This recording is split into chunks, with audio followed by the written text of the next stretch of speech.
Hey guys, tonight we step into straw sandals, smell the ash of distant battles, and feel the weight of a wooden sword slung across our back. You're not just anyone tonight, you're Miyamoto Musashi. The man, the myth, the duel magnate, Japan's wandering swordsman, philosopher warrior, ink brush hermit. You're born into a land torn apart. Feudal Japan is all blood-soaked soil, burning castles and daimyos too proud to share land but happy to share violence. Your cradle? Probably splintered pine. Your lullaby? The clang of steel and the heavy silence of dead warriors. You're most likely born in the year 1584, though historians still argue whether it was 1581 or if your real name was even Shinmen Takezo at birth. It's a little foggy. Record keeping wasn't exactly a priority in war. Your family is minor samurai stock, Busho class. Not rich, not famous, but very skilled at making people regret starting fights. Your dad is a swordsman and possibly a bit of a hothead. His discipline? Brutal. His love? Conditional. His parenting philosophy? If you can dodge a blade, you can dodge a responsibility. You're awkward, large for your age, and prone to rashes and wild mood swings. Basically, puberty's worst nightmare with a wooden sword. And that sword, by the way? You're swinging it before you can write your name. There's no warm schoolroom waiting for you, only a dusty training yard, maybe a few chickens clucking around, and a father shouting corrections over the sound of steel. At age 7, you're already practicing with adult weapons. At 10, you're watching duels from behind barrels. At 11, you break your cousin's nose with a bamboo stick. The world is chaos outside your village. Warlords like Tokugawa and Toyotomi play chess with entire provinces. Castles fall, alliances crumble, and everyone's hungry for one thing: dominance. You, however, are just hungry. There's never enough rice in the house, and no one tells jokes here unless it ends in a smack. By 13, the village whispers your name with caution. You're tall, moody, and too silent for a kid. You're the one who sharpens sticks just to watch them whistle through air. You spar alone. You stare at insects for hours. You build traps for birds not to catch them, but just to study how they dodge. And then it happens. Your first real duel. A traveling samurai named Arima Kihei stops in your village. He's from the Shinto Ryu school, flashy, arrogant, and looking for challengers. You're 13, barefoot, sweaty, and possibly having the worst acne flare of your life. But you hear the call and answer. Historians still debate whether your uncle tried to stop you or egged you on. Either way, you appear in front of Kihei like a shadow cast by a very confident tree. No armor, no real training, just a carved wooden sword that smells like pine and rebellion. Kihei laughs. Of course he laughs. You're a gangly farm teen who smells like wet straw and doesn't even bow properly. He assumes you'll quit after the first swing. But you don't. You charge. Not with grace. Not with elegance. With rage, confusion, adrenaline, and maybe a little vengeance toward every adult who called you strange. You hit him. Once. Twice. And then the third strike, his skull cracks. It's over. The duel ends. Not in honor, not in applause. Just silence. The air smells like sweat, wood, and blood. And you? You're panting, chest heaving, eyes wide. You killed a man at 13, and there's no parade, no victory music. Just the realization that you've stepped off the ledge. Your life will never be normal again. You don't go to jail. That's the thing. Killing someone in a duel? Legal, if not polite. It's a culture where combat can be sport, test, revenge, or even flirtation, depending on the tone. The elders don't hug you, but they also don't stop you from walking away. And walk away you do. Because something inside you shifts after that first duel. You don't want to be known as the boy who killed a swordsman. You want to be the name that ends arguments. The standard, the final boss. So one day, with no fanfare and no map, you leave. Just like that. You're 14. You pack a blade. A stick. maybe a rice ball or two. You don't say goodbye to your father, you don't kiss the ground. You just disappear like smoke after a fire. The road is harsh, sleep is rare, rice is a luxury. You live in abandoned shrines, under bridges, sometimes even in trees. Your body becomes wiry, your eyes sharpen, and your silence deepens. You spar with ghosts in your dreams and squirrels in the trees. Every village you enter, someone wants to test you. Every town, a dojo whispers your name, and you let them come. One by one. The duel at 13 is only the first. There will be 60 more. Maybe more than that, depending on which historian you trust. You win all of them. And here's the fringe fact no one tells you. Between all the violence, you start sketching. Yep, you doodle. Not just idle drawings, real careful ink work. Horses, mountains, ghosts. It's like your body was built for blades, but your mind, it starts craving quiet lines on parchment. You don't understand it yet.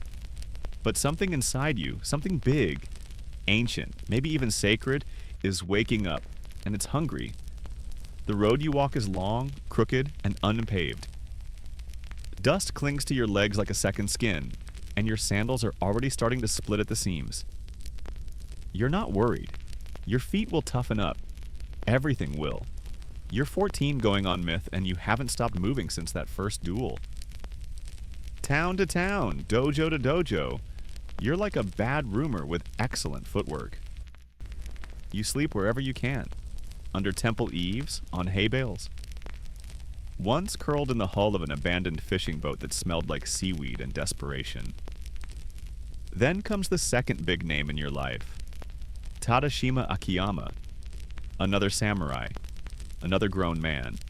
Another challenger who thinks you're just a kid with an ego problem. You're 15 now, maybe 16.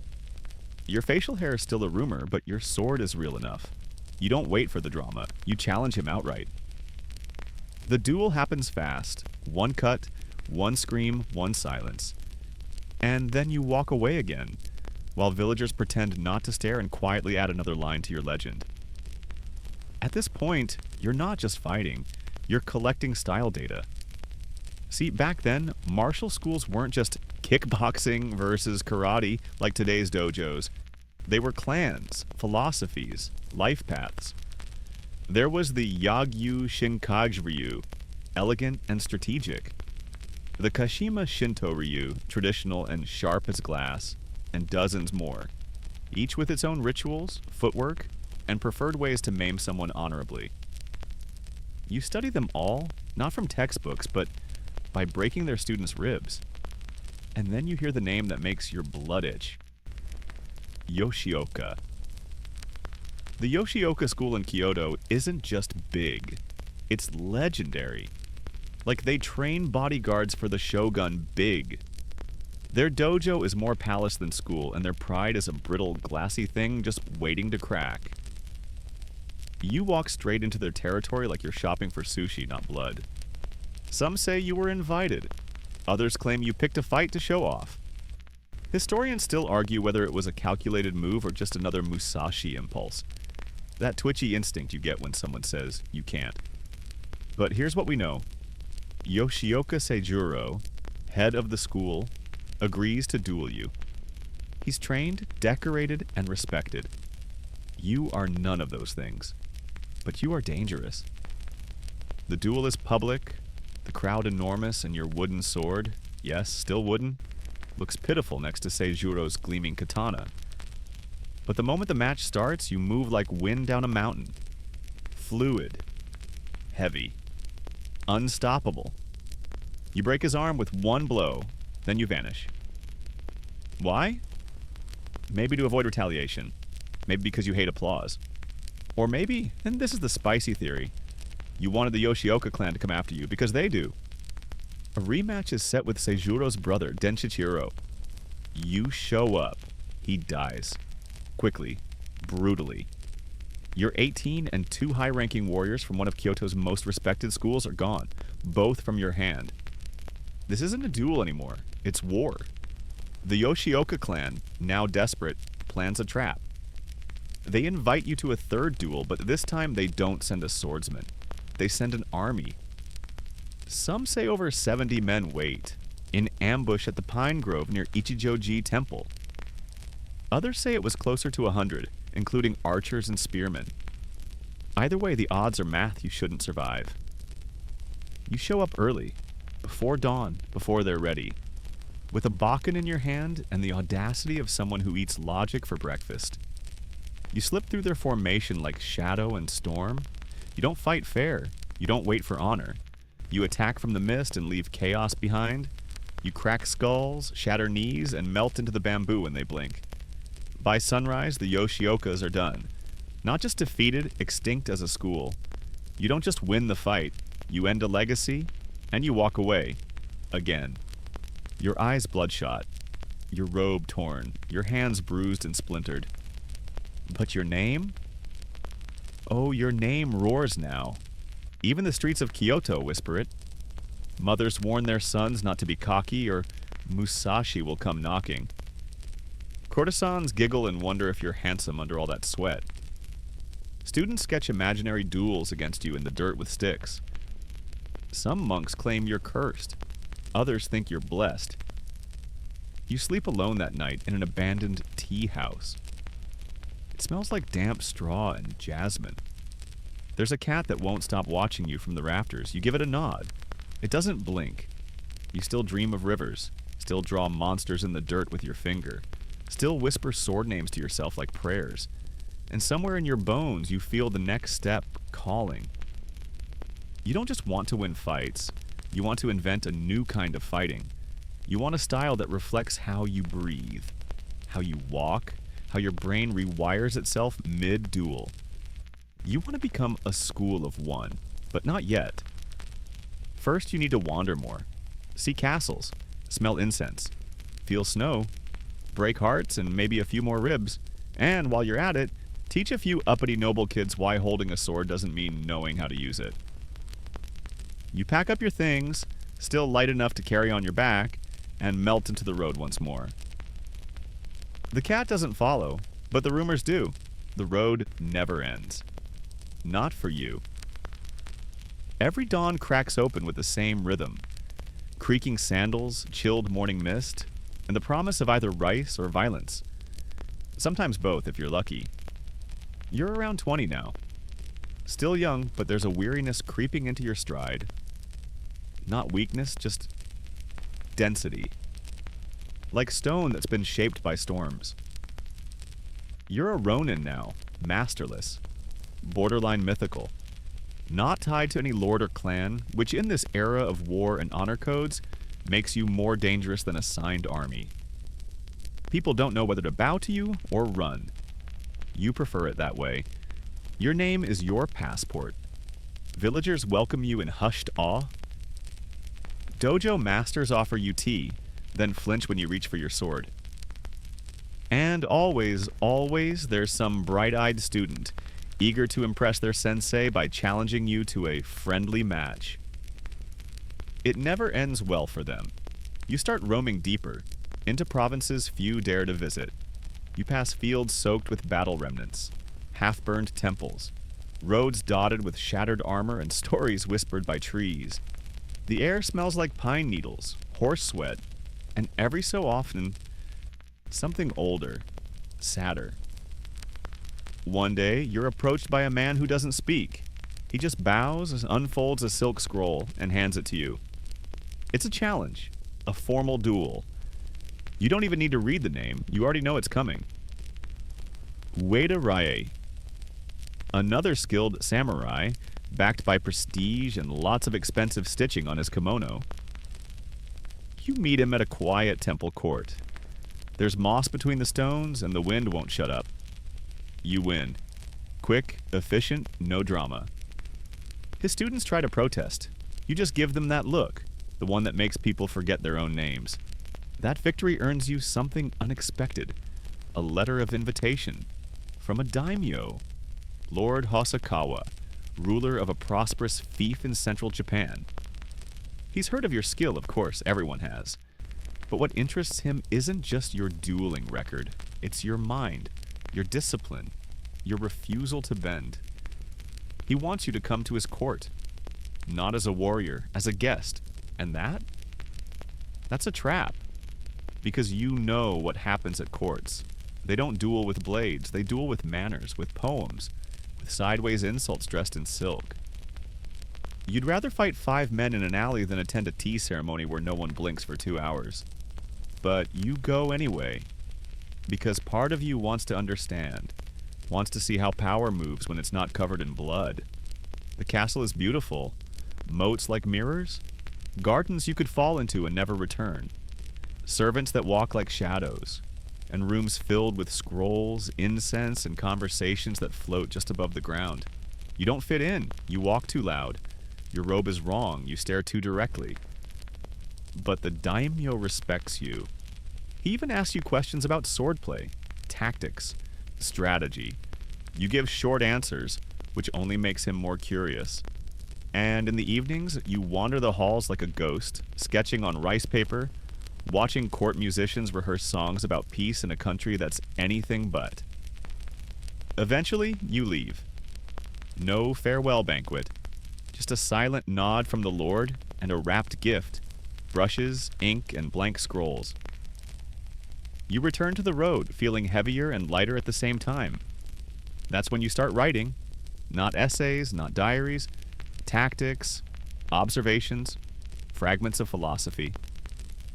You jot down how opponents move when they lie, how the wind shifts just before a strike, how fear has a scent. You don't know it yet, but these notes will become your first sketches of a style, the thing you've been chasing without realizing. Niten Ichi Ryu. 2 heavens, 1 school.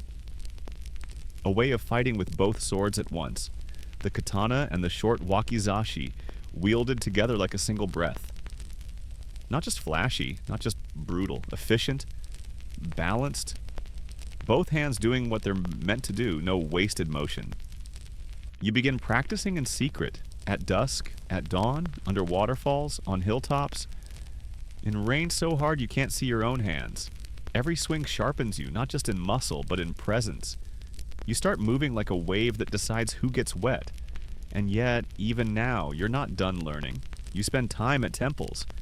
Not praying, just listening. You trade techniques with monks. You read Chinese military texts by candlelight, squinting at the brush strokes and occasionally muttering, "This guy clearly never had to fight with wet feet." One night, you sit with a Zen priest who brews you tea that tastes like boiled moss. He asks you what you're seeking. You answer, "No gaps." He nods, says nothing. You both sit for an hour. The idea festers, no gaps, no holes in form, in mind, in stance, in emotion. You want to be like the moon reflected on water, present yet untouchable. Meanwhile, the world keeps shifting. Toyotomi Hideyoshi has died. His child heir is weak. Tokugawa Ieyasu, old and crafty, is gathering power like a thundercloud. The battle for Japan's soul is building, and you're heading straight for it. Because you want to be where the decisions are made, where the blade bites deepest, where you can carve not just enemies, but meaning. You're not a killer, not a hero either. You're a mirror that shows people who they are, right before they fall. And the mirror never lies. You're 21, maybe 22. The road is still under your feet, but now it bends towards something darker. You hear the name again, drifting on the wind like a dare. Yoshioka? Yes, them.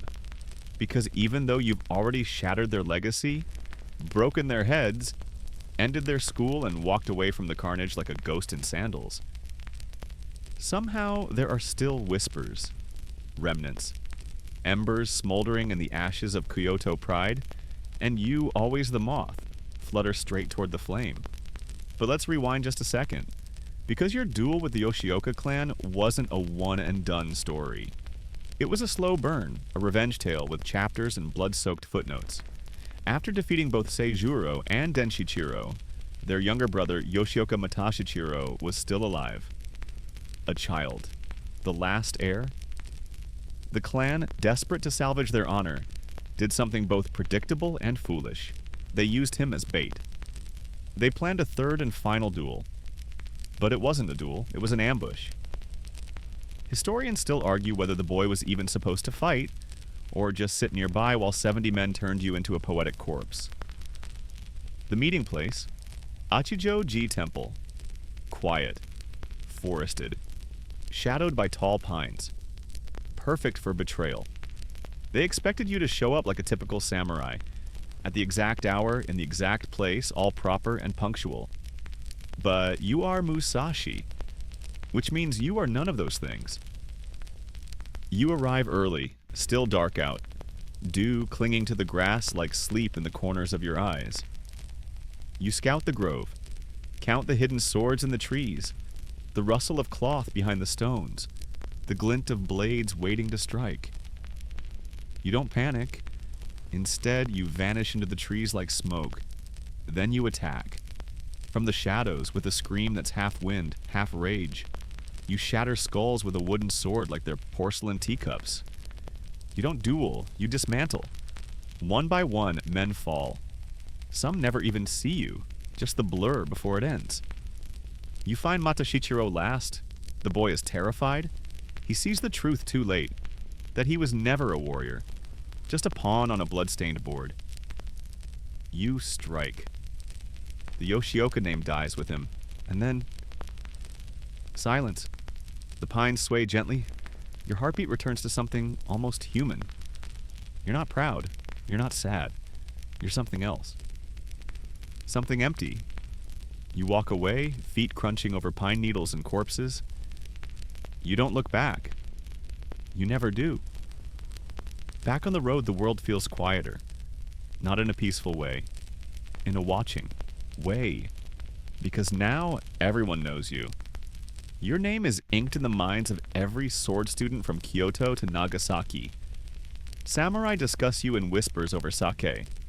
Children carve your name into bamboo and challenge each other to fight like Musashi.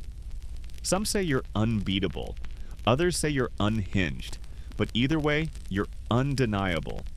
And yet, you're still not satisfied. Because dueling fools isn't mastery, it's noise. And you're starting to crave silence, the kind that only comes from total control. So you retreat. Not from danger, from people. You begin your habit of disappearing. No farewell, no trail, just gone. You sleep in caves now, let your hair grow wild. Wash your blades in waterfalls. You draw birds. Sketch demons. Stare into the sun too long and claim you saw something moving inside it. You're not becoming crazy. You're becoming clear. There's a story from this time. One of the strange ones, the fringe tales historians love to roll their eyes at. You're said to have fought a group of Tengu, mythical goblin creatures with long noses and magic weapons, in the mountains of Kumano. Most likely it was a group of elite swordmasters testing you in secret. Or maybe it was just a fever dream, some wild hallucination from fasting and too much river water. But in your version, the story is simple. You won. You always do. Still, not all your duels are mythic. Some are practical, educational even. You start challenging the heads of major schools, not to kill, but to test, to learn. Sometimes you win in one stroke. Sometimes you walk away mid-fight mumbling, not worth it. You're studying styles now like a thief picking locks, one kata at a time. You even duel a man known only as the Demon of the Spear and defeat him with a length of bamboo. Because of course you do. But here's the strange twist. The more you win, the less you fight. You start declining challenges. Not out of fear, but boredom. The opponents blur together. Their patterns are predictable. Their feet move like drum beats you've already memorized. So instead you start teaching, not formally, never in a dojo. But here and there to wanderers who show promise. You explain stance with metaphors. You tell a student to stand like a tree leaning into a storm. And when they ask what that means, you walk away. You're a nightmare of a teacher, but somehow they learn. And then there's the horse story. One day, in some nameless town, a pompous noble mocks you in public. Says your sword is too crude. Says real warriors ride horses, wear silk, and don't look like they've been dragged out of a well. You don't answer. You just wait. That night, you sneak into his stable and paint a full-body ink portrait of him on his prized horse. On the actual horse. The man rides it into the square the next morning, unaware. The crowd erupts. His ego crumbles. You're already a mile out of town, grinning like a bandit. Petty? Maybe. But come on, it was art. Despite the jokes, you're growing more inward, more precise. Every movement from slicing fish to trimming brush becomes part of your rhythm, your style. You're not just a swordsman anymore, you're a sculptor, carving yourself. And the blade? It's still your chisel. Smoke curls up from a distant cooking fire as you press your back to a cedar trunk, chewing on a too-dry rice ball and listening. Kyoto again. The capital, the coiled serpent. All silk, incense, and quiet traps. It hasn't changed much, but you have. You're not here to fight. Well, not only. You're here because, like it or not, your name has become currency. Lords want you at their court. Poets want to sketch your profile.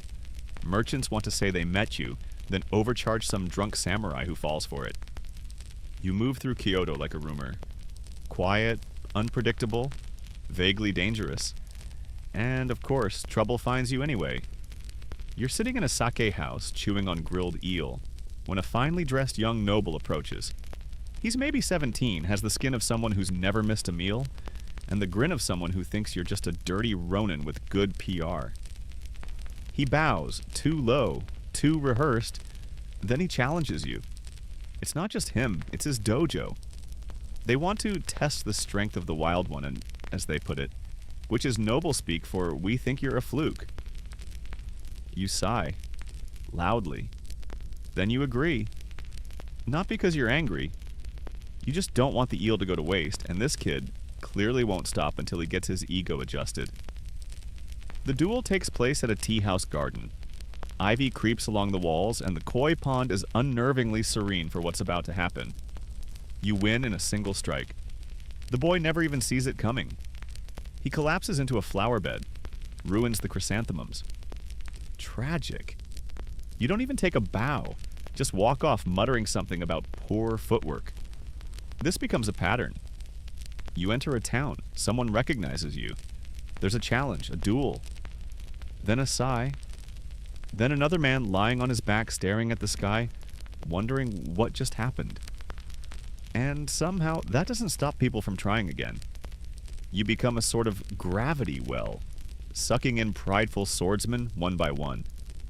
But it's not all blood and ego. Sometimes there's beauty. You meet courtesans who smell like plum wine and powdered dreams. They sing songs you don't know and hold your hand like it's something breakable. You never stay long, just a night. Sometimes two. Long enough to learn a name. Short enough to forget it later. One, a woman with calloused fingers and eyes like rain, tells you you're half warrior, half shadow. You leave her a drawing of a crow perched on a katana. She smiles. Doesn't say goodbye. The city pulses with contradictions. Bright shrines and dirty alleyways. Drunken monks and poetic pickpockets. You see it all, sleep nowhere twice, and draw everything. People don't expect that from you. They expect broken noses and battle scars, not charcoal sketches of a cat curled around a lantern. But your hands crave that too. Even the ink smells like home now. Kyoto is where you cross paths with other Ronin, some just as lost, some worse. They gather in groups, drink cheap sake, share scars and bad jokes. You, of course, never join them, but sometimes you sit nearby. Listen. Laugh even. Just enough to remember you're still human. Then one evening, it all gets quiet. Too quiet. You feel it before you hear it. War is coming. The country is reaching its boiling point. Toyotomi's legacy is fraying. Tokugawa's ambition is tightening like a noose. Every province whispers the same word. Sekigahara. You're not invited. No one is offering you banners or gold or glory. But that's fine. Because you don't fight other people's wars unless the reason is yours. Still, you go. Not to join, but to watch. You move like a ghost through war camps, listening. Observing, counting flags. Studying formations. On the day of the battle, you don't stand with the East or the West. You climb a nearby ridge and watch history unfold. Over 160,000 warriors clash. Arrows darken the sky. Cannons roar like gods with indigestion. Horsemen scream. The ground turns red. And you? You sit cross-legged with a rice cake and sketch it. Because this isn't your war. It's your lesson. You see how generals fail, how pride destroys strategy, how weather wins battles more than steel. You watch allies turn traitor. Watch Tokugawa's forces sweep through like a storm that's been waiting its whole life to arrive. And when it's over, when the crows come down and the last screams fade into wind, you walk away. No glory, no wounds. Just a head full of ideas. You're starting to think that true strength isn't in the kill, it's in the clarity. And while the rest of Japan rebuilds under Tokugawa's new shogunate, you slip away once more, invisible in plain sight. Back into the mountains, back into the ink, back into the rhythm of practice and peace. You don't know it yet, but you've entered a new phase.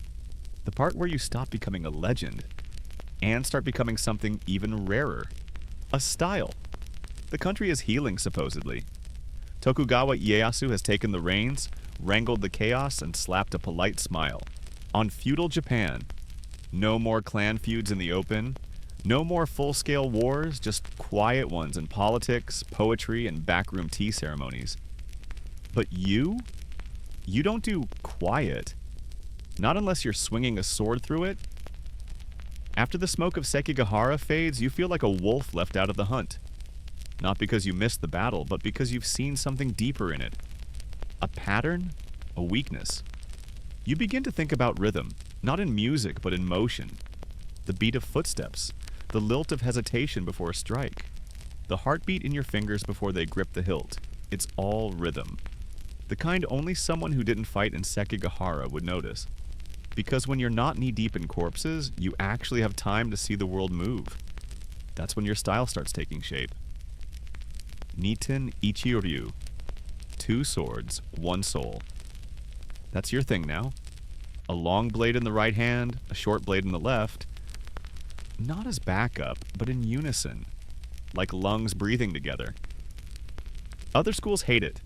Some call it unrefined, even heretical. They say it breaks the harmony of single-blade forms. You shrug, then demonstrate. Loudly, in public. With results that tend to make people rethink their school loyalties. One dojo even tries to ban you from sparring their students. You spar them anyway. They close down the next month. Coincidence? You start drawing again, more seriously now. Diagrams, movements, you sketch stances with lines like water and ink that smells like burning pine. And you keep dueling, but differently.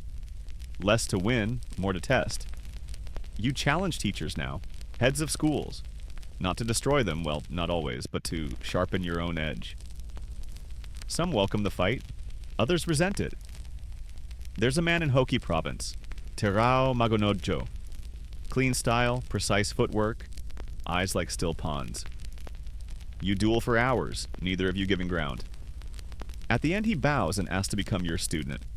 You tell him, only if you never ask for compliments.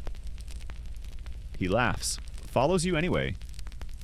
Then there's Muso Gonosuke. He's good, very good. A master of the bow staff, tall and confident. He challenges you. You accept. The duel is short. Too short. You beat him with ease. Some say you knock him out cold with a single parry. But the story doesn't end there. Gonosuke disappears into the mountains for months, trains, rebuilds his style. Comes back with a new weapon. The jo, shorter than a staff, longer than a sword. Designed, some whisper, specifically to counter you. The rematch? No one knows. That's the thing. Historians still argue whether you ever fought again. Some claim he beat you. Others say he lost twice. One even suggests you let him win, just to see if his technique had truly evolved. You, of course, never clear it up. Because why ruin a good legend? You're not chasing victory anymore. You're chasing depth. The kind found at 3 in the morning on a hilltop when you're blindfolded, spinning both blades through mist, listening for how your own breath bounces off the fog. You stop looking like a samurai. No flashy armor, no headbands. Just robes that are half travel-stained, half ink-splattered. Your hair is a mess. Your sandals are tired. You look like a teacher who hasn't slept in a week. Or a madman. Or both. And people still challenge you. There's one duel near a riverbank, wind curling through reeds. Your opponent tries to intimidate you with polished armor and 20 minutes of poetic insults. You beat him mid-verse, he falls into the river, doesn't get back up. You fish his hat out of the current and wear it for the rest of the day. You're not heartless, just honest. And that honesty turns heads. Even the shogunate starts to notice. That's when the letters come. From lords, from scholars, from old men who want to spar one last time before their knees give out. You respond to some, burn others. Depends on your mood. Then one message stands out. An invitation. Formal, gold-stamped. From a man named Honda Tadatoki, son-in-law to the shogun himself. He wants you to come to his fief in Himeji, not to duel, to stay, to teach. You're not used to being asked nicely. So you go. The castle is magnificent, built like it's daring the sky to fall on it. You walk its halls barefoot, half out of reverence, half because your sandals finally gave up somewhere on the way. You're introduced with ceremony, shown to a guest room with sliding doors and a garden view. The servants bow too much, the floor's too clean, but something about it feels possible. For the first time you think, maybe you can root somewhere. Maybe this is the place you leave behind footprints that don't fade with the rain. And maybe, just maybe, you're ready to be more than a blade. You're ready to be a book. You wake before the sun. Again, your room is silent except for the soft creak of wood and the rustle of bamboo leaves beyond the sliding door. You rise with the rhythm now, no roosters needed. Your body is a metronome of discipline. The sword never sleeps, even when you do. You stretch. Slowly. Each movement deliberate. There's no armor to strap on, no war drums in the distance. Just a brush, ink, and 2 swords resting like loyal dogs beside your bedding.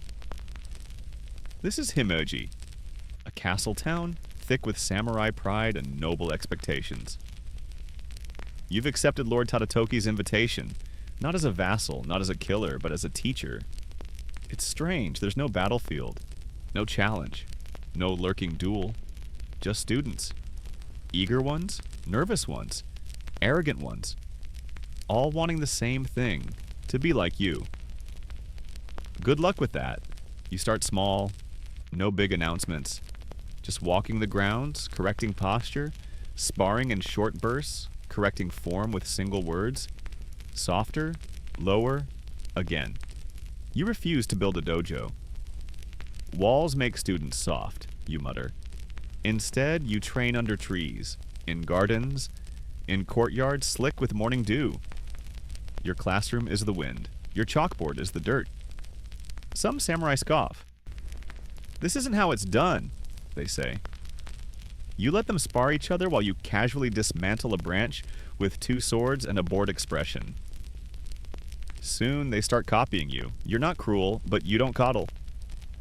One student asks when they'll get to dual wield like you. You hand them a broom and a wash tub. Clean the koi pond without falling in. They do. Barely. Lesson learned. Balance comes before bravado. Then there's the scroll. You begin compiling your teachings, not for them, not even for your students, but for yourself. It's not a manual, not exactly, it's a mirror. A place to press your thoughts before they dissolve into sword smoke. You title it Heiho Sanjugo Kajo, 35 Instructions on Strategy. It's spare, clear, a bit brutal. Think lightly of yourself and deeply of the world. When the way is known broadly, you see it in all things. And, of course, respect Buddha and the gods, but do not rely on them. Your words ripple through the castle like cold water. Even the Lord reads them, slowly, twice. One day, you're summoned, not for punishment, for conversation. You sit across from Lord Tadatoki in a quiet study lined with scrolls and candlelight. He looks at you like a puzzle he's not sure he wants to solve. "You don't seem like the man I was warned about," he says. You shrug. "People fear silence. They fill it with stories." He nods, offers you tea. You decline. Too bitter. You talk about war, about peace, about the illusion of both. He listens carefully, asks questions, real ones. You leave the room not as a guest, but as someone heard. And then you do something you haven't done in years. You stay.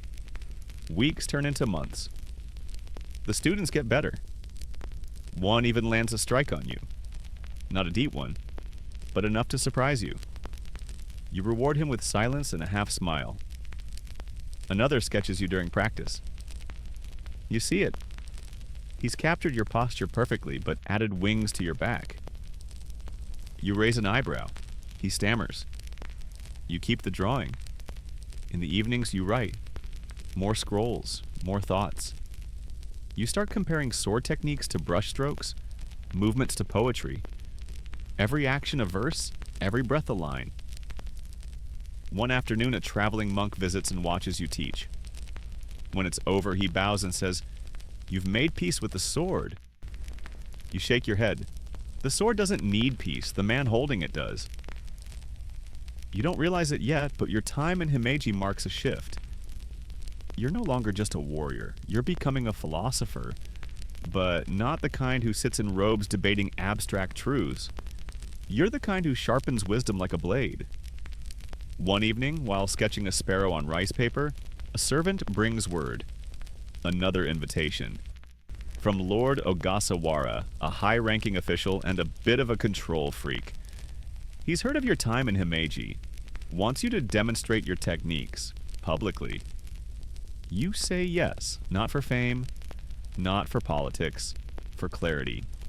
You travel again. Back on the road, your sandals flapping, the sword bouncing softly against your hip. The trees blur past like memories. You feel the old rhythm return. The demonstration is held in a grand hall. Polished floors, high ceilings, important people watching from the shadows. You begin with basic footwork, then show how to turn defense into offense. Then, 2 swords. Gasps. You move like ink across parchment. Every cut, every step, precise but loose, like water deciding its board of gravity. When you finish, the silence is heavy. A good silence. Someone asks, "What do you call this style?" You pause, smile slightly. "I don't. It calls me." You bow and walk off, already forgetting half their names. You're not here to impress. You're here to remember who you are, what the blade taught you, and why you must never stop learning. The beach glows silver in the dawn. Waves creep in slow, lazy lines. Gulls call overhead, echoing over stone and tide.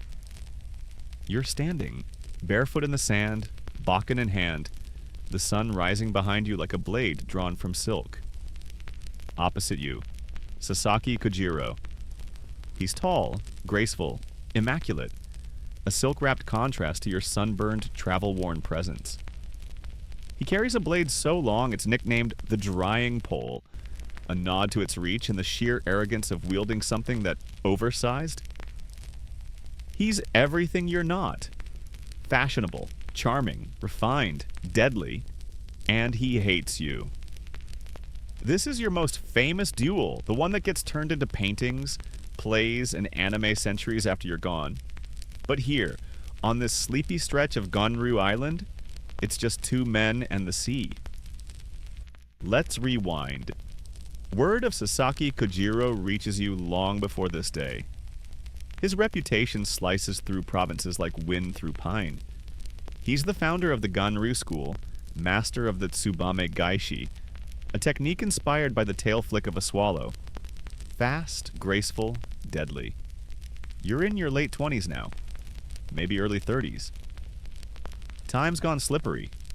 You're still wandering, still refining Niiten Ichiryu, your two-sword method, still sleeping under trees and startling nobles with your existence.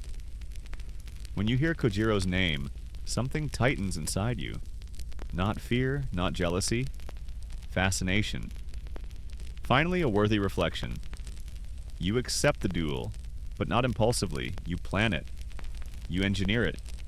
There's a ship that takes you to Ganryu Island. You arrive late, on purpose. Let him stew. Let him boil in his ego.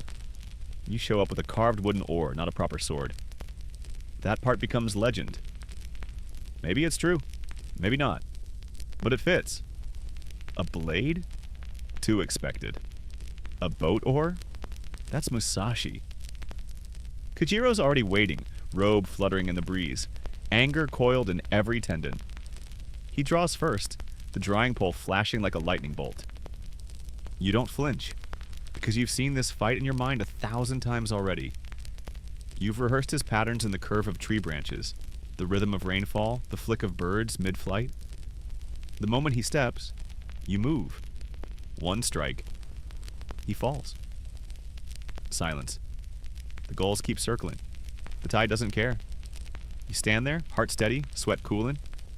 You don't gloat, don't offer a speech, just bow and walk back to the boat. That duel marks a turning point, not just in history but in you. You're no longer simply a masterless swordsman. You're a standard, a living legend. Your name walks ahead of you into villages now. Some people light incense for you like a visiting god. Others hide their sons. But something changes inside you too. You feel it after the duel. This hollow hum behind your ribs, not grief, not triumph, just echo. Because you know what no one else does. That duel wasn't a climax. It was a transition. You've reached the edge of something. You retreat again, this time deeper, to caves, cliffs, places where the wind whistles with old names. You stop speaking for days at a time. Let your mind melt into ink. You draw more. Paint dragons with eyes like yours. Sketch demons that resemble former opponents. Create landscapes from memory, except the rivers are always running uphill. Sometimes you just sit. Watch a beetle roll a pebble for an hour. Breathe in. Breathe out. You start seeing the sword in everything. How a branch falls, how a shadow curves. You begin to believe that everything is a duel. Not always violent, but always about movement, presence, timing. One story from this period. A challenge from a student of a rival school. Young, nervous, but earnest. He begs for a match. You sigh, agree, and stand facing him. Before he can strike, you drop your swords, you raise one hand, and you look at him. Just one look. Heavy. Precise. Like a blade drawn with the eyes. He freezes. Then bows, then leaves. No fight needed. You wonder later if you just invented psychic swordsmanship? Meanwhile, Japan continues spinning. The Tokugawa shogunate tightens its grip. Peace becomes the new weapon. Controlled, expected, brutal in its own way. And in this peace, you find strange comfort. You're no longer needed in the way you once were. The age of duels is fading. But you? You're becoming something rarer than a warrior. You're becoming an idea. You revisit old places. Himeji, Kyoto, Kumamoto. Students greet you with reverence. Some cry. Others hand you letters they've carried for months hoping they'd find you. You read every one. Answer none. But you keep them. One morning you wake in a field, dew clinging to your eyebrows, and realize you haven't drawn your blade in weeks, and you're not sure you miss it. Because now the fight is in the page, and the paper cuts deeper than steel ever could. The cave is cool and damp, carved into the side of Mount Iwato like a sleeping mouth. You light a candle. Just one. Its flame dances on the stone walls, casting long, wobbling shadows that look almost like old enemies bowing in the dark. You're somewhere in your 40s now, maybe older. You've stopped counting years the same way most people count rice. This cave? It's yours now. No banners, no servants, no ceremony. Just stone, silence, and the occasional curious lizard who probably wonders what you're scribbling. Because yes, you're writing again, but not for students, not for lords, for you. You came here to disappear, not because you're hiding, because you're distilling. After all the duels, the travels, the fame, you realize what you've truly been chasing isn't victory, it's understanding. And the cave? It's the perfect place to face your last greatest opponent, yourself. Let's be clear, this isn't retirement. You still train, every morning, every night. You swing the bokken so many times it becomes a blur in the lantern light. You still do breath work, still practice footwork on uneven stone until your knees scream. But there's less violence in your movements now, more precision. You're sharpening your mind the way you once sharpened blades. In the mornings, you meditate, sometimes for hours. You watch your thoughts rise and fall like smoke.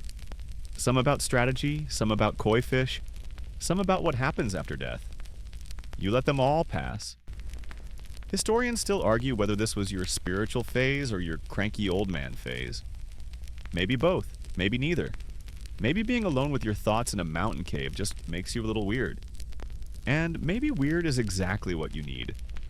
During this period, you start sketching what some now call phantom duels. You draw imaginary opponents, dozens of them, in strange stances, wearing armor from other centuries. You diagram their movements, invent their footwork, and then respond to it. On paper, in practice, even in dreams. One night, you supposedly wake mid-sleep and draw a duel scene on the cave wall using charcoal in your fingers. In it, you're fighting a man with no eyes and 100 arms. You call him the distraction. When a monk visits weeks later and asks who won, you just smile and say, "Still deciding." You also start experimenting with art again, but it's different now. You paint dragons with broken wings, birds flying underwater, a lone pine tree growing sideways through a rock. Your brush becomes an extension of your breath. Slow, intentional. Sometimes you don't paint what's there, but what's missing. One of your pieces, a heron standing perfectly still while the storm swirls around it, becomes famous centuries later. People hang it in boardrooms, tattoo it on their backs. Back then, it just hangs by your bedroll, half-finished, catching dust. Visitors come and go, some students, some admirers, some idiots looking to test the master. They all leave the same way, quieter. You teach less with your hands now, more with your presence. One lesson is just you and a student sitting silently in the dark, listening to raindrops hit the cave mouth. After an hour, the student says, "I understand." You nod. Whether he does or not? Who knows? But he walks taller. Occasionally you descend from the cave to town, just for supplies, or sunlight. People recognize you. Of course they do. You're a living ghost, a sword wrapped in skin.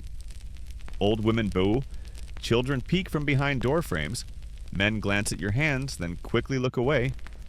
One time, a girl offers you a rice ball wrapped in bamboo leaf. You accept. It's sweet, lumpy, and probably the best thing you've tasted in weeks. You never forget her face. You return to the cave, rice ball in your gut, warmth in your chest, and you write. This is the period when the Book of Five Rings begins to take form. Not the final version, not yet, but its bones. You split it into 5 scrolls: earth, water, fire, wind, and void. Each one a layer, a truth, a technique, a challenge. You write things like perception is strong and sight is weak. In strategy, it is important to see distant things as if they were close, and to take a distanced view of close things. You must understand that there is more than one path to the top of the mountain. These aren't just tips for swordplay, they're blueprints for life. They don't just teach how to win, they teach how to be. Sometimes you pause mid-sentence and stare out into the mist, thinking about all the duels that didn't need to happen, about the ones that did. You wonder what kind of man Sasaki Kojiro would have become if he hadn't faced you that day. You wonder what kind of man you would have become if he'd won. Then you dip your brush again and keep writing. The cave becomes a kind of temple. Not to gods, but to focus. You cook simple meals. Brew bitter tea. Sit with your legs crossed and your back straight for so long that your spine starts to hum. At night, you sleep on stone with your hand on the hilt of your wakizashi, not out of fear, but habit, and in your dreams, you still duel. But now the opponent has your face. Ink stains your sleeves again. You didn't notice until the candlelight caught it. Black smudges blooming across the linen like bruises. You don't mind. It's the look now. Less warrior. More monk who doesn't pay taxes. Because while the world still calls you samurai, ronin, duelist, the truth is you're evolving. You've gone from steel to scroll, from battlefield to brushstroke, and it's not weakness, it's alchemy. You've traded blood for lines, wounds for metaphors, and your enemies? Mostly silence, stiffness, and the occasional bird who insists on pooping on your freshly inked calligraphy. Art becomes your sparring partner now. You sketch obsessively. Not just duels or demons anymore, but quiet things. A crooked bridge. A cat stretching. A moth pressed against a paper lantern like it's whispering secrets to the light. You paint with the same rhythm you once fought with. Fast, purposeful strokes followed by long pauses, as if waiting for the canvas to flinch. One scroll shows a mountain warrior leaning into a blizzard, expression calm as if daring the storm to blink first. You call it victory is posture. Someone else later calls it a masterpiece. You just shrug and hang it sideways, but don't think you've gone soft. There's still iron in your spine. You still train daily, though now your audience is a family of squirrels and a few confused birds. You move through your sword forms with the slow, meditative grace of someone who's made peace with pain. There's no audience, no students clapping, no duel to prepare for. Just you, and the rhythm, and the faint rustle of pine needles overhead. Still, letters arrive. Invitations, challenges, fan mail, the occasional poorly written haiku from someone who thinks flattery will earn them a training session. Most go unanswered. But a few, you reply to, briefly. A line or two. Maybe a sketch tucked into the parchment. A sleeping fox, a falling leaf, a cracked bowl. Some get framed. One ends up in a Kyoto poetry exhibition decades after you're gone. They call it Musashi's final advice. It's just a picture of a rock. You also start writing about writing, because let's be honest, most samurai don't have the patience for philosophy.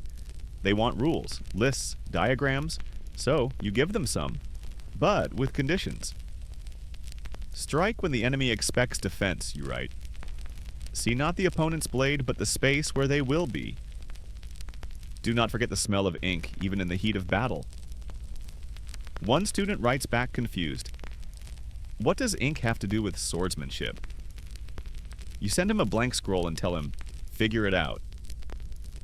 The Book of Five Rings continues to grow. It's not just a martial manual, it's a mirror.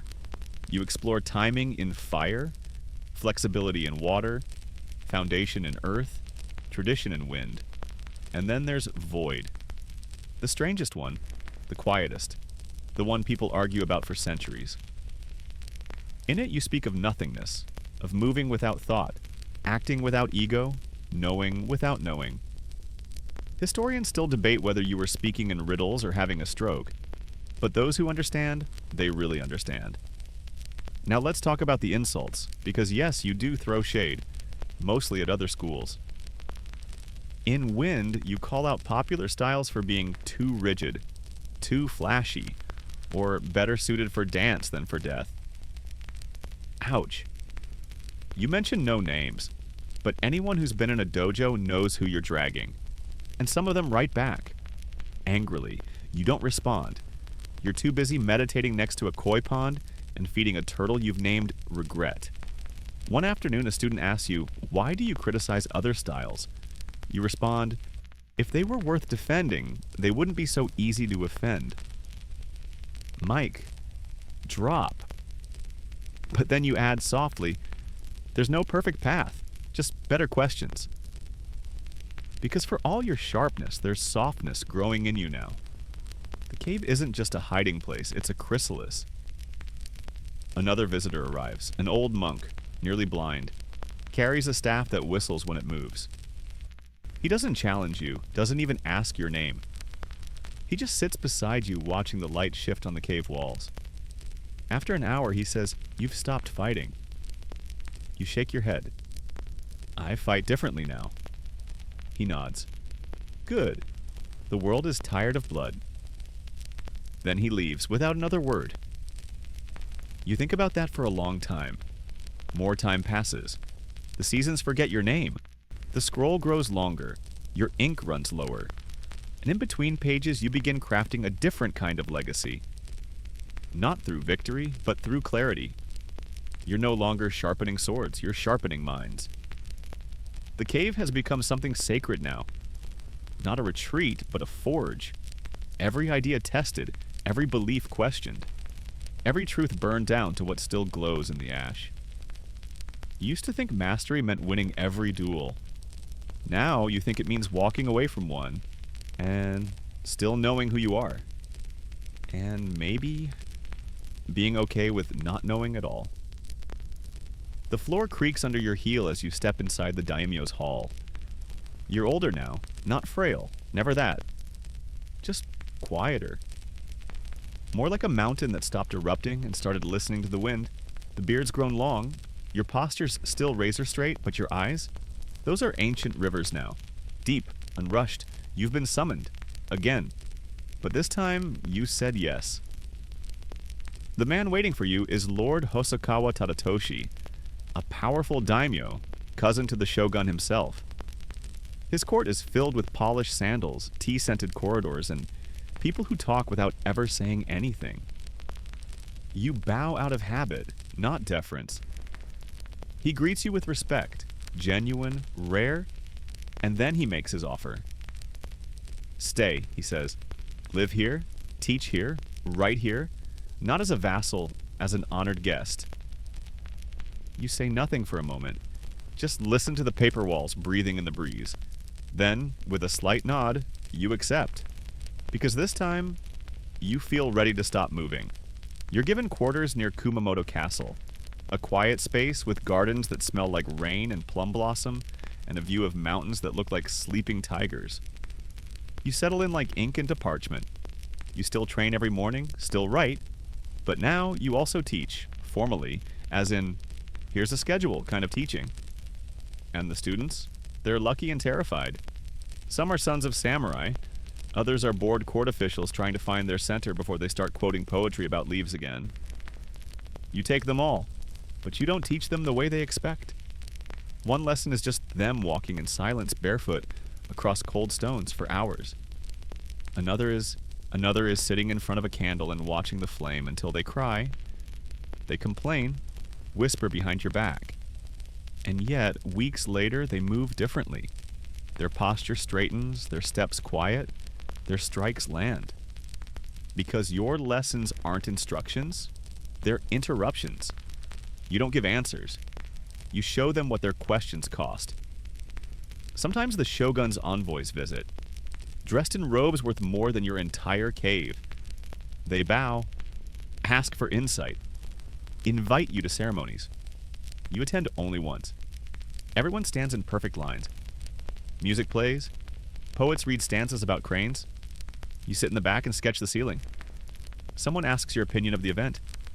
You say, "The tea was honest." The rest, not so much. They don't invite you again. You're not bothered.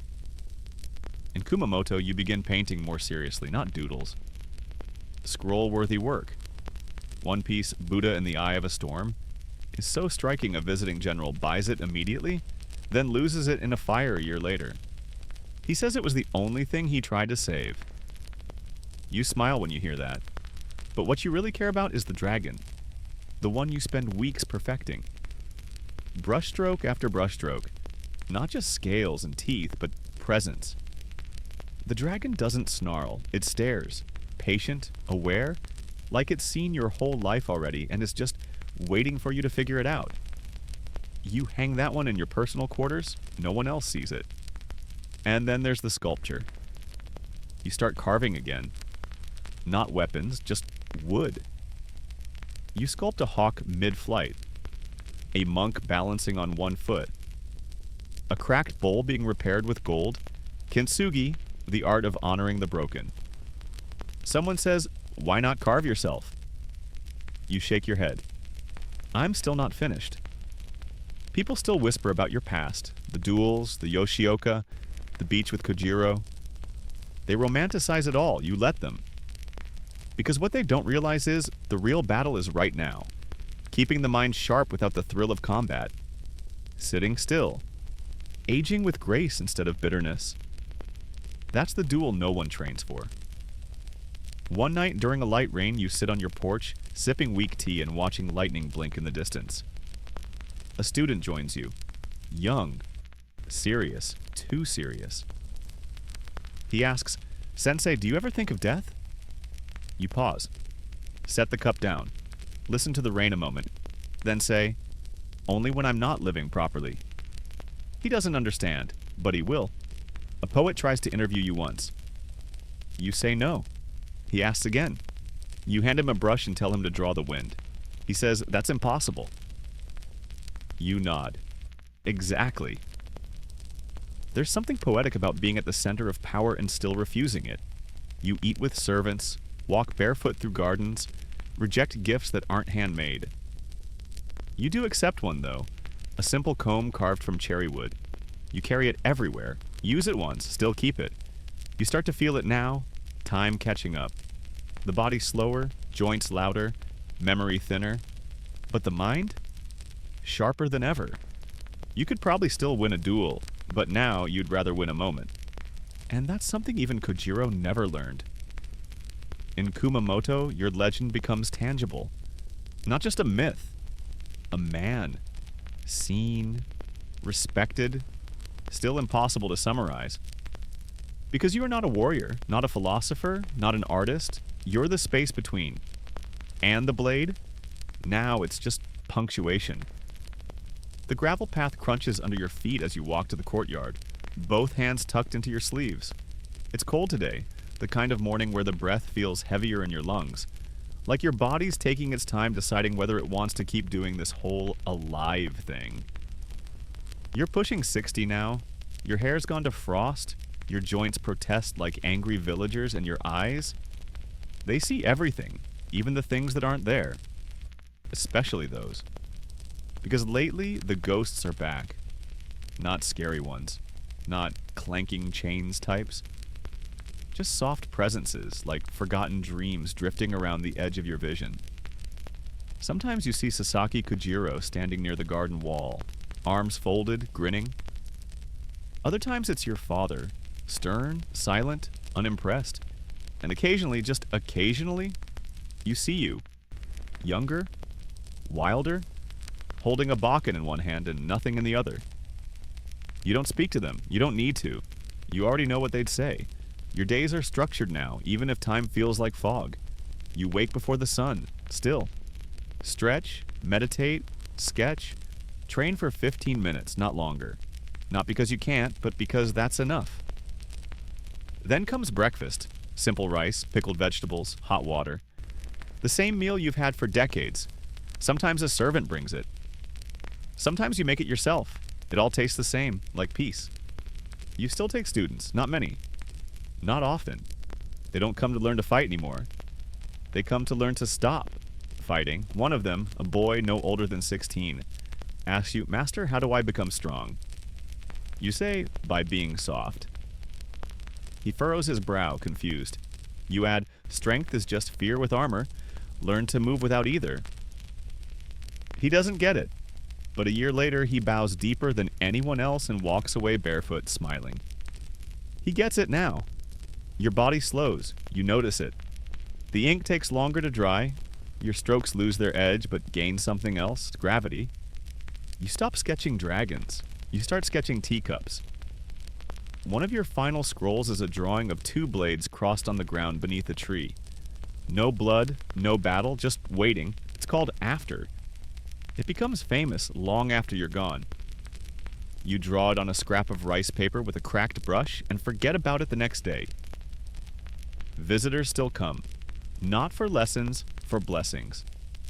They want to see the man who never lost, the man who walked through wars like a ghost in sandals.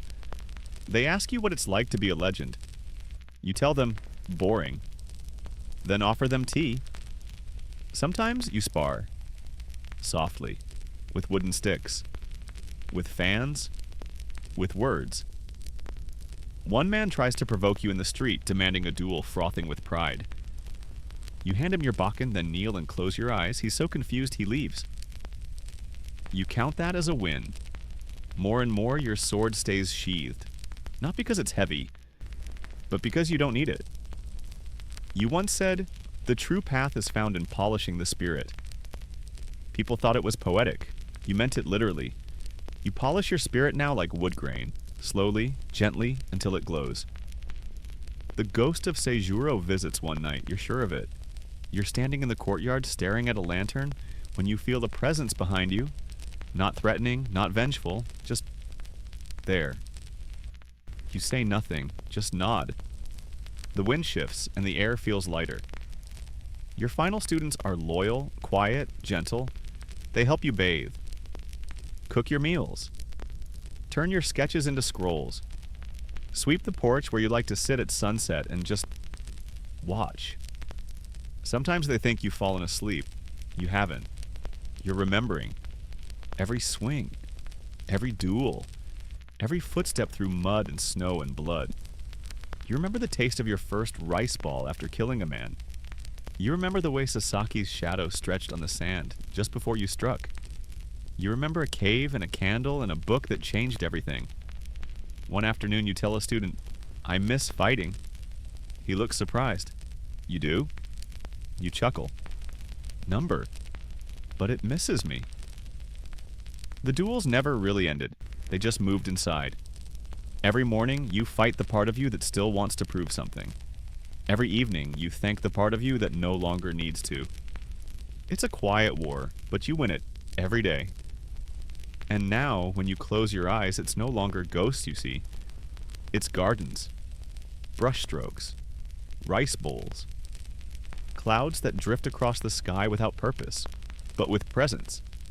And you think, yes, this is enough. This is everything. The candle flickers, not from wind, there is none, but from the faint tremor in your hand as you set it down. You stare at the flame a long time, watching how it dances without hesitation. It moves the way you used to. Your body, though? Not so much. The pain started a few winters ago. A dull ache in the side, then sharper, then constant. You ignored it, obviously. Pain's been an old companion since your teens. But this is different. This is inside. Some say it's neuralgia, others guess cancer. You don't care what it's called, you just know what it means. Time. Your last opponent has stepped onto the field. No challenge letter, no bow, just a presence. Cold, inevitable, strangely polite. You don't panic, you prepare, you withdraw again, not dramatically. You just start saying no more often. Declining lessons, shortening walks, sleeping longer. One morning you write a message for your students. The sword returns to the scabbard, but the path remains. They don't cry, not where you can see. And then, from your bedroll, with your back pressed to the wall and your ink-stained fingers curled loosely around a brush, you begin writing Dokudo. The way of walking alone. 21 rules. No decoration, no fancy phrasing. Just truth. Stripped down. Brutally clear. Accept everything just the way it is. Do not seek pleasure for its own sake. Resentment and complaint are appropriate, neither for oneself nor others. Each one a sword strike, clean, precise, irreversible. You write them in one sitting, maybe two. A lifetime poured into a single scroll. You know this won't be the one people frame. Not like the 5 rings, this one isn't for scholars or soldiers. It's for you. Your own final instruction manual. You think about your past, of course. Who wouldn't? But not with regret. just recognition. There was the 13-year-old with the wooden sword and a death wish.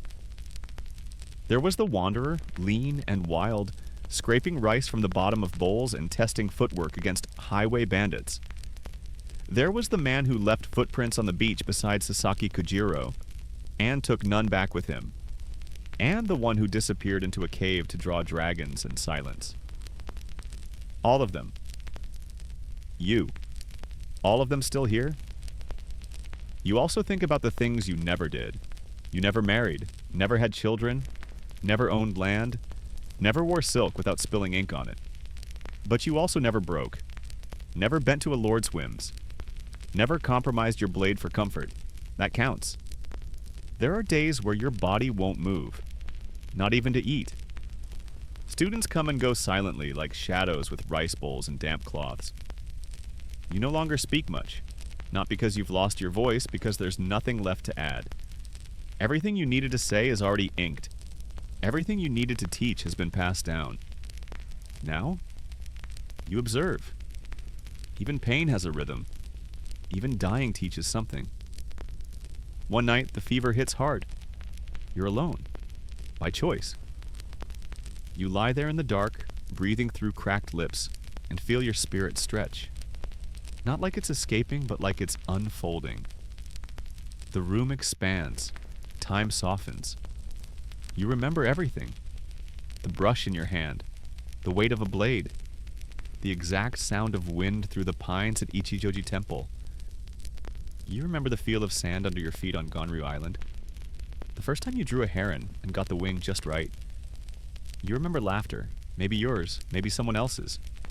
And then stillness, not absence. Just peace. Your last thought? Possibly this. No gaps. And then nothing.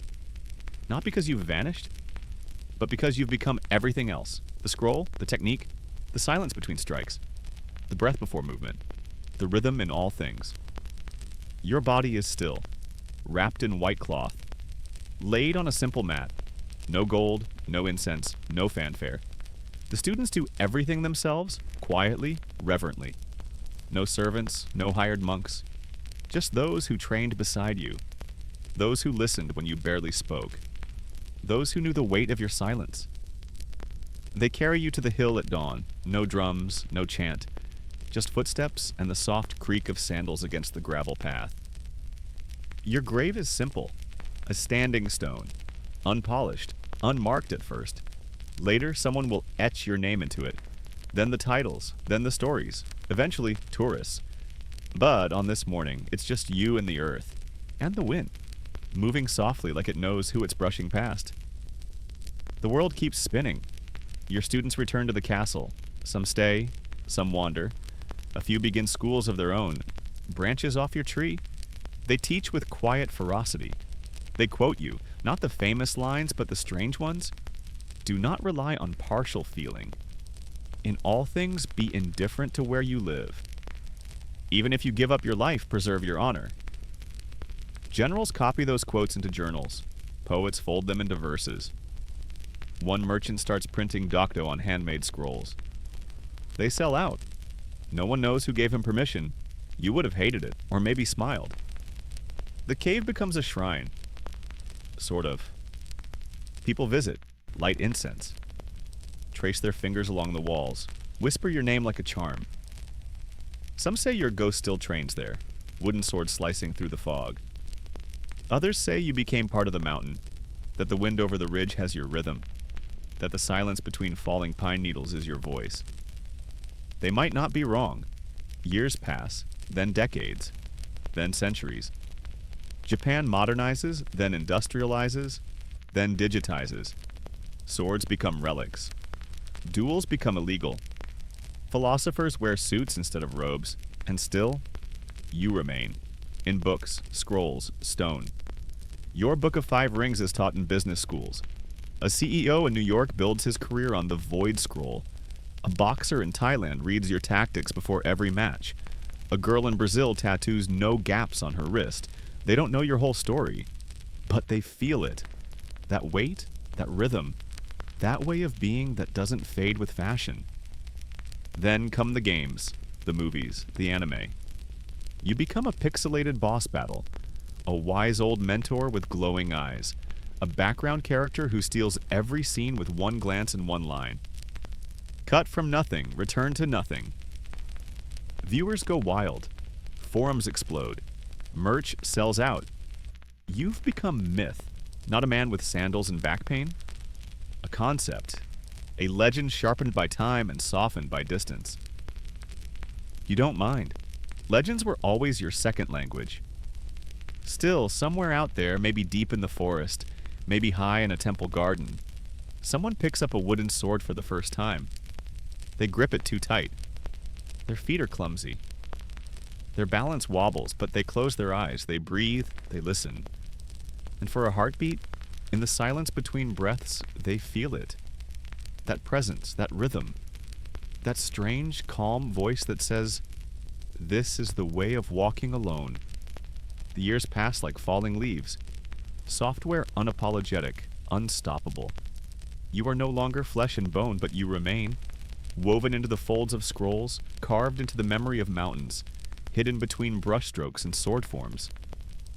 Your name echoes not in halls of glory, but in quiet dojos, half-lit caves, the whispered breath before a strike. You are everywhere, and nowhere. There's a shrine now. Kumamoto, a simple stone pillar among pine trees.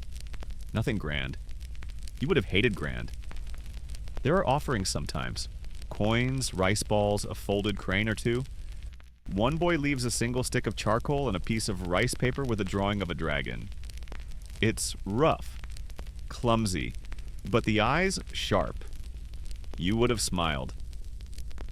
Once a year, someone stands before that pillar and recites from memory. There's nothing outside of yourself that can ever enable you to get better, stronger, richer, quicker, or smarter. Everything is within. Everything exists. Seek nothing outside of yourself. They don't know where they heard it first, only that it stuck, like flint on steel.